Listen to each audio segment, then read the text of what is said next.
Welcome to the 8th episode of the Photomyne Talks podcast. Thanks for joining us. We have a very special guest, as we always do.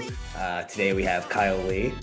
And Kyle, similar to our last guest, actually, kind of we're on a roll with this, I guess I would say, is another content creator. And not only is he a content creator, but he creates awesome content, of course, about vintage items such as cameras and he makes some really cool cameras.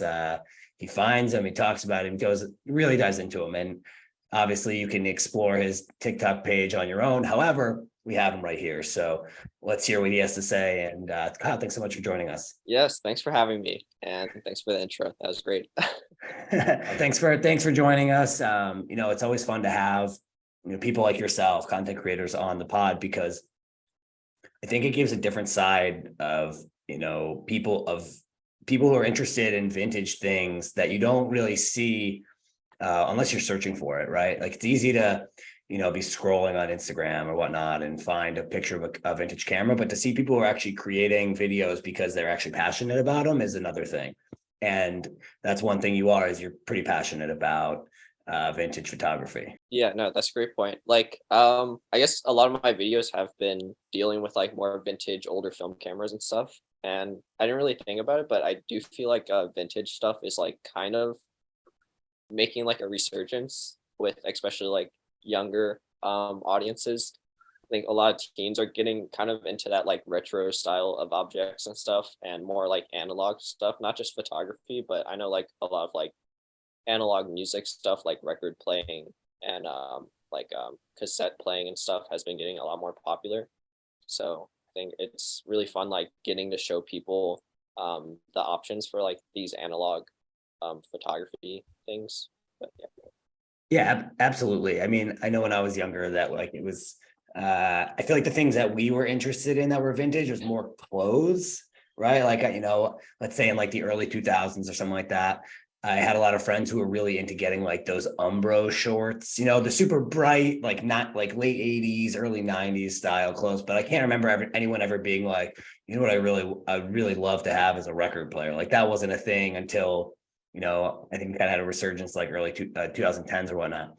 But yeah, it's interesting. So, but I want to jump into kind of how you started with this, essentially. Like, how did you get into vintage photography, and vintage cameras, really more than anything? I guess it started out as I really enjoyed taking photos, but more as just like a hobby, as like capturing memories as I was hanging out with friends in college. But I like got really into the idea of photography because I saw that some of the older film cameras were like really small. Like I always thought film cameras had to be like these really big, bulky objects. But once I found like some of these smaller like point and shoot cameras that have been like really popular nowadays, I thought like that would be a really cool way of like capturing like in a sense like physical memories because you have like the film strip with you. So I got like a small point and shoot camera, and as I was like taking photos of my friends and stuff, I like slowly got more and more into the medium of like vintage and film photography. And then I got like into like repairing cameras and stuff and then like collecting cameras. And then now I'm just like straight up into photography in general. So it was like kind of a rabbit hole, but it was a lot of fun.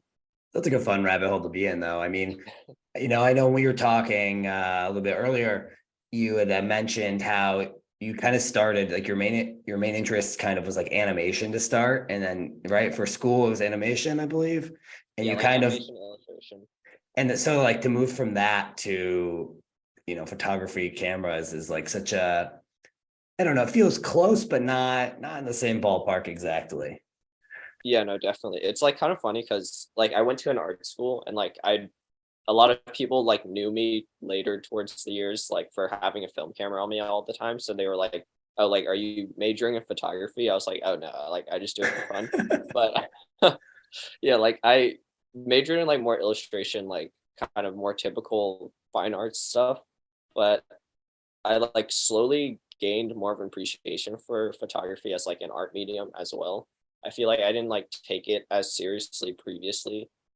I don't know, like I feel like a lot of artists kind of have this mindset of like how can like pressing the button on a camera be like equivalent to like drawing something or animating something or painting something. But like as I like started taking photos and like kind of enjoying the world around me more, like I appreciated it as like a medium a lot more. It's like very different than like other fine arts because it's like you're like seeing how like each photographer like sees the world, and I think that's like the most interesting thing about it. Like I feel like sometimes I take photos that are like really interesting to me and like how I view the world, but other people might not find as interesting, but I think that's okay sometimes. It's like the eye of the artist, but also the Yeah. eye of the viewer kind of thing. Wait, so you really were just like having a camera on you all the time, even though it wasn't, like your thing yet? Yeah, like I don't know. Well, one like once I got the camera, it's like that like purchase high, like you get it, it's like the new thing. So you're like, I want this on me all the time. But like I heard the quote, I think like a lot of photographers say where it's like the best camera is the camera you like always have on you. So I like had this mindset of like I should just like carry my camera on me at like all times basically in case like something happens. I mean, like this is like why I got it to capture memories. So I kind of like always want to have it on me. My original camera was like this camera called an Olympus XA2, and it's like really small. It's like size of a phone. So yeah, but then like later on, I started carrying like bigger cameras and stuff with straps and stuff. I'd just be like going to class with this camera strapped around my shoulder and stuff. But That's so fun. I mean, it's good that you had that option available to you. I mean, obviously everyone has, this is always around to, like if that quote holds true, then kind of everyone's best camera really is their phone because everyone has one. It's really cool just to like to know that like, that you're ready at every time, every moment with like a camera that's not just your phone, because there is something like we were saying, like, right, like having these vintage things, right? Like having a record player.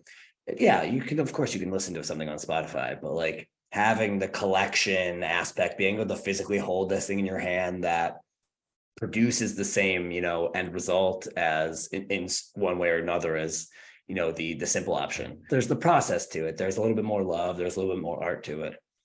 But actually it's funny you talk about enjoying like the small cameras, because I was watching some of your videos on TikTok, and I saw that the last one on there was about like a super super tiny camera. oh yeah, yeah. They used to make this type of film a lot more often back in the day, but it's like called 110 film, and it's like half the size of like what you would normally think of like the 35 millimeter film. And obviously, since it was smaller, like all the cameras could be smaller as well. So like a lot of the 110 film cameras are like really cool, like the one I showed in that video. But like sadly, it's like a lot harder to get the film nowadays. So it's like kind of a double-edged sword. They're like super small and really nice, but like getting film, developing it, and like scanning it is like a huge process. But it was a lot of fun to shoot with. That's awesome. Are you also developing the film yourself, like going to a dark room doing that whole process, or do you kind of take it somewhere and just have them develop it for you? I used to have someone develop it in Providence when I was staying in Providence. I guess shout out to Carrie's Filmworks in Providence. They do like a great job and their prices are really good. But once I moved back, I decided to just start developing myself because it's like in the long run, it's a lot cheaper.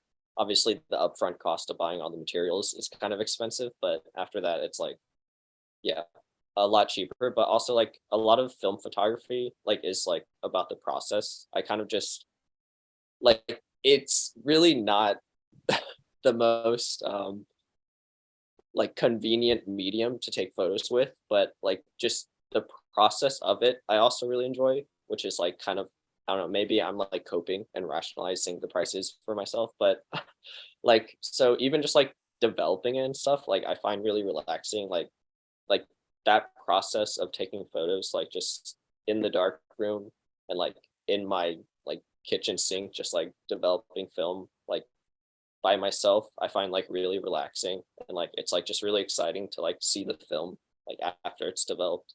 You develop it in your sink? How does that work? Well, like you need like rinsing with water and you're like pouring stuff out and stuff. So like I do in this like it's like this huge those like laundry room kind of kit like basin Yeah, sinks yeah. like kind of, yeah, I like doing one of those. It's like kind of funny. I'm just like my little laundry room like a gremlin, like developing film and stuff. It's like, yeah, I don't have like a set process right now. Even like my dark room, I like go into a room and like seal off all the cracks to like seal the light, and then like yeah, it's fun. It's an awesome process. It's so cool. I mean, I remember once when I was in high school, I mean, forever ago, we had like there was a dark room, and like one of the courses they like kind of forced you to develop your own film, and I couldn't do it. I just like it was just not in my skill set to like have the patience to like go through all the different baths and not touch it incorrectly and all that kind of stuff. It's so much different than just Yeah, taking a picture on your phone and having it there. And yeah, it looks awesome, but like again, it's like you have a little bit of that TLC to it, right? Because you're there from start to finish. But I want to get back into a couple of the things actually from your page. You have a bunch of videos with disposable cameras. And I think that because we have we have a camera on our phones now, the art of like a disposable camera has kind of been lost a little bit. I went to summer camp for many years, and that was like one of the essentials. It was like enough socks to make it to laundry day and a disposable camera. And as long as you had those things, everything else was okay. So I'm curious, like how you got into disposable film in general, like disposable cameras in general. yeah. Like, well, first of all, I love hearing about that. You're like obviously a little bit ahead of my time, so it's like really cool. Like because again, like they used to be so cheap. Like So my cheap. parents were yeah talking about how they're like $2 and stuff. Now they're like I don't even know like $10 a camera or something. But like it's insane. No way. Yeah, You used to get a pack of them, right? Like multiple, they had like 30 yeah. shots on them. You got a pack of them, it got you through the whole summer. That's what I'm saying. It's like kind of crazy, but like to be fair, film photography was like kind of dying, and it's getting more popular, which is really nice. So hopefully prices will go back down. But the reason I like kind of was trying to do more content with like disposable cameras and stuff is just because I know a lot of people are like really interested in film photography, but obviously the idea of like having to choose a film camera and like buying the film and stuff is like kind of intimidating for them. So even though I don't really think it's the most cost efficient method to like get disposable camera, sometimes it's just like the best option. So I kind of wanted to like show like maybe more interesting things or like cool things you can do with the disposables. Um, I remember I like one of the videos I like cracked open the disposable camera to take out the film, which is something I think like more experienced photographers might be interested in because like the disposable cameras have like a set shutter speed. So if the film's like expired and you have to like overexpose it or something, obviously you can't use like the disposable body. So you have to take out the film and like put in a camera and overexpose it. And it's like a whole process. But Well, it's funny because like in my eyes, the disposable camera was this thing for the people who are inexperienced photographers, right? yeah, Like right. if you were experienced, you had your own film camera, you're doing the exposure yourself, you're choosing all the different settings. If you had a disposable camera, it was literally because you could take the pictures, take them somewhere, drop them off, get it back in 48 hours. And then you had the surprise of looking through the photos for the first time. Yeah, that's Um, another thing. Like you were like talking about how you can get like the film back so fast back in the day, but like nowadays there's like the amount of like 24-hour film labs, like getting it back within a day is like super rare. Nowadays it's like most places like you have to like wait a week and stuff. I'm not really giving film a good rep right now, but like that's like why it can be a little intimidating for people to get into it, just because there's a lot of hurdles you have to go through that like aren't as easy as they were like back in the day. God, like my parents were like, I was like telling them the prices of developing film and like how like some places you have to wait a week, and a they're like we week. would just go to the mall and like stop by the like film developing, leave it there, and then like snatch it up on our way out of the mall. And it's like I'm like, wow, must have been nice. It's so fascinating to hear. I mean, it makes sense, right? Like also because the process of digital photography is so quick that like it makes sense that the older method would have kind of a little bit of a lag time to it. Probably less demand, things like that. But it's a little bit shocking to hear for sure. It's funny, I mean, because when I go visit my parents, there's the place that we always got our film developed, and it still exists. But you could tell there are those like one or two cars in the parking lot. It used to always be packed. You walked in, there was always a line. And it's sad, but it's kind of the nature of film photography. And granted, I'm from Rochester, New York, which is like the home of film photography, essentially, because of George Eastman House and Kodak. So it's a little sad. But I want to get back to another one of your videos that I found just really fascinating. I want you to talk a little bit more about your FrankenCamera. Yeah, that was like the okay, not quite. That was like the second main video that blew up on my page, but that was like really sporadic. I was just like in a dollar store and I saw these like Bob Ross mints and they were like in a tin can. And I was like, oh, that's like really cute and really cool. Like I love Bob Ross. And like Who does I've that? seen like a lot of artists like do stuff with tin cans. They'll like paint in it or like they'll make it into something. So I was like, oh, it'd be like I like bought them just for the tin. And like it sat sitting in my room for like a year. And then as I got into photography, I like learned about pinhole cameras, which if like anyone doesn't really know like pinhole cameras, they're like it's like honestly crazy. It's like you just poke a hole in something and the way like light refraction works, like just the light kind of coming through the hole and then like reflecting back in a dark surface, like it like becomes a lens. So you can make a camera just like with just like a hole, like nothing else, which is kind of crazy. But so I was like gonna make it into pinhole camera at first, but then I had this like lens from an old point and shoot. So I was like, oh, maybe I should just like make because the main problem with pinhole cameras is they have like really long exposure times. So I was like, oh, I'll put a lens onto it to like make it faster. And like one thing led to another, and I had this like abomination of a camera. And I was like, oh, I'll like make a video about this. This would be like kind of interesting, but I didn't expect it to like blow up to the extent it did. People were really interested. I was trying to work on like a more streamlined version because a lot of people seem like genuinely interested in like buying one, which I found really funny because it's like the most like ratchet, like dinky thing like ever. But people are like, oh, like I'd buy one if you like could like make more. So I was like working on a more streamlined version because obviously the one I made is like mass producing that is just like infeasible. But yeah. That's so funny. Also, it's like the whole point of the pinhole camera is like that you could do it at home. Yeah. So that like you're just like removing the process of like, oh, I'm just gonna poke a hole and make this on my own. No. I'd actually prefer to buy one of these just janky made at home cameras. That's too funny. No, it's really cool. You people have to check it out because it's if you thought that cameras only existed in their, very, structurally sound body form, you got these things they're really, really cool. And it seems like you could really make it at home, like with just by Yeah. watching a short video, which is really cool. Mine was like blown when I learned about pinhole cameras because again, like when you tell someone you can like make a camera just by like poking a hole in something, it like yeah, it's kind of crazy how light works, but That's wild. Do you ever like do this with friends at all? Like be like, no, come, let's make some pinhole cameras. Let's see how it goes. good question. I did in high school we all had to actually make pinhole cameras for like I think like a semester where instead of like projecting it onto film though, we projected onto like sheets of photo paper, which is like what normally pinhole cameras are used for because exposures are so long. But yeah, it's really cool. I occasionally if anyone like at home has like a really dark room, like there's a cool trick where you can like if you like I'm not sure if you've seen you can like poke like a hole in your curtain or something or like put a stencil on your window like for a hole and like it'll just turn like your whole room into a camera basically like it'll project the outside through the hole like onto your wall and it's like really cool but Wow. How did you start understanding like how light refraction works in that way that you're like, well, not only can you do this inside a tin can, you can do it in your living room if it's dark enough.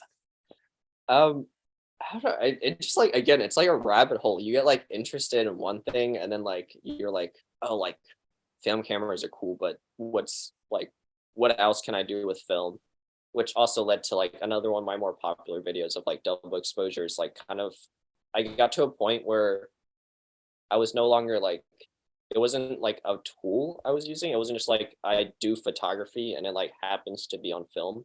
I like wanted to do stuff that like could only be done on film, like treating film as like a medium, not just a tool.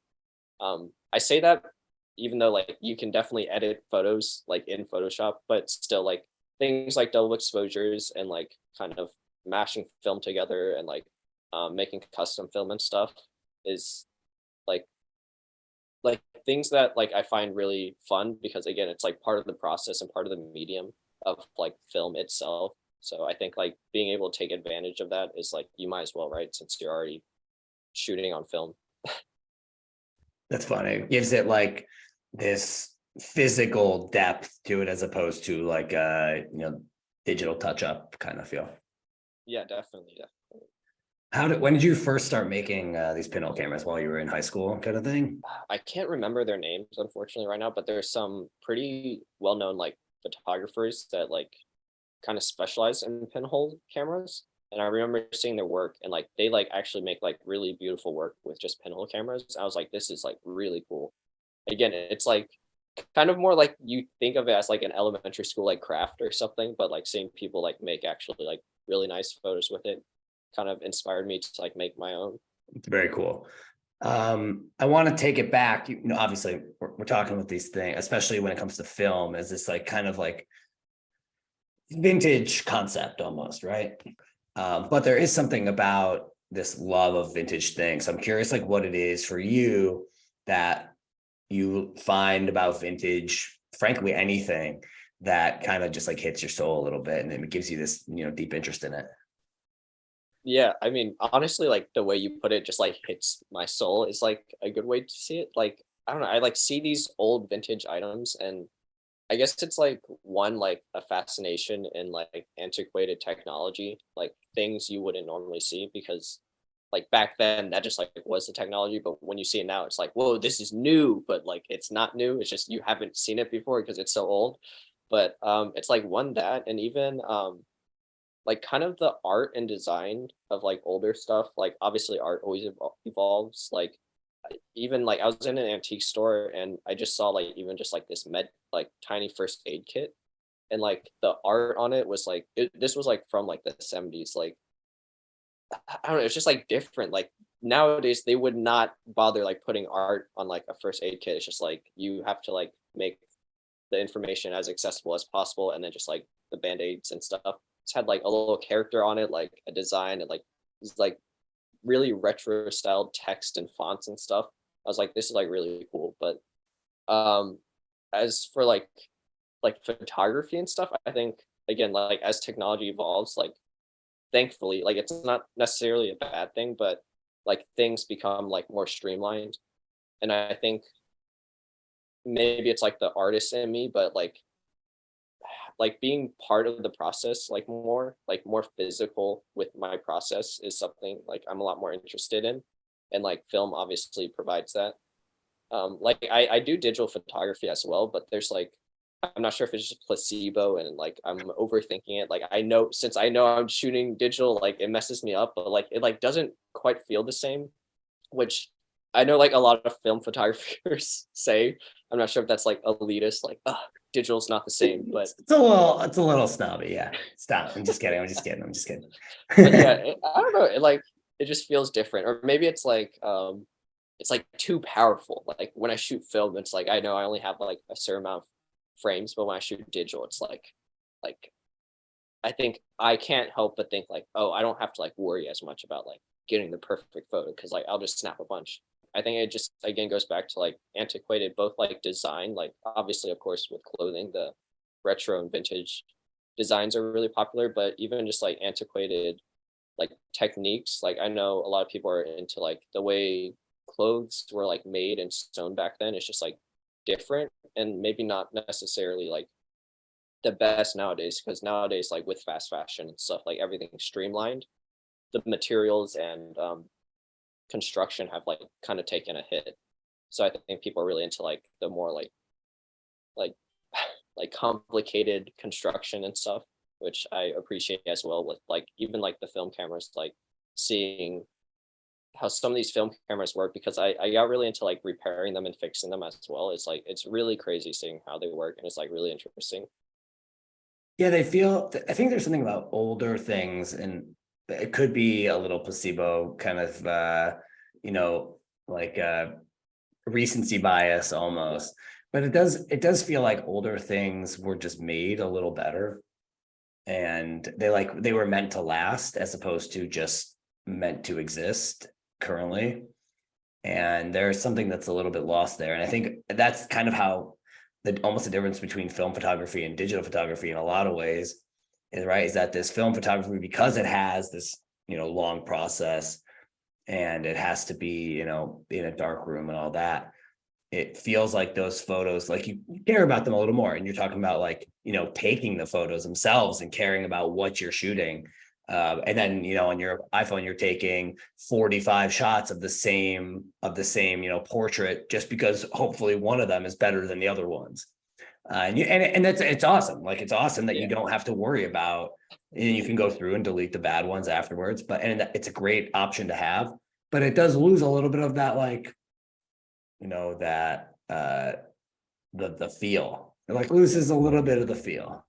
My last question for you, as a creator who, lives right in the heart of this vintage world, how do you feel,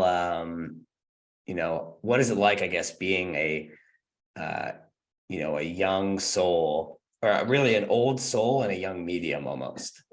Yeah. Great question.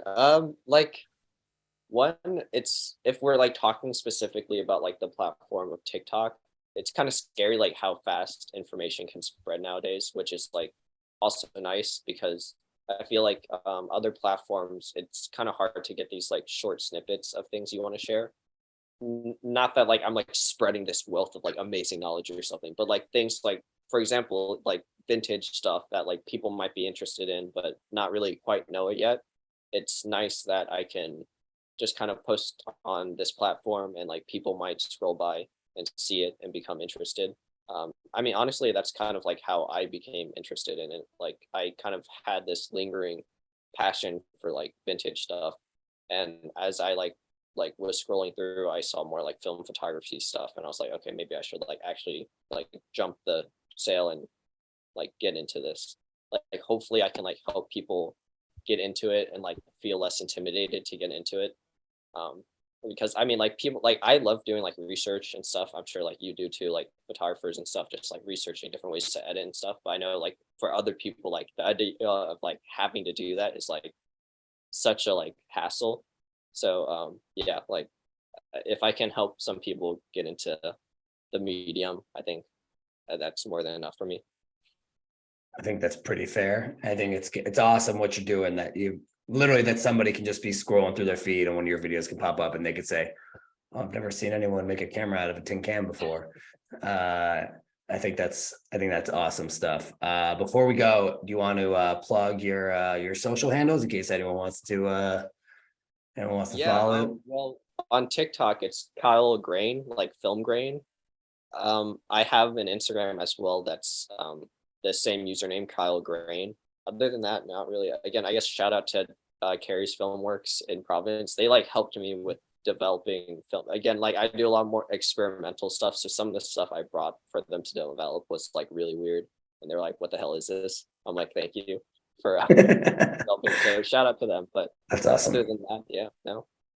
All right, great. Well, thank you so much for joining us today. It really is awesome talking to you. Thank you for having me.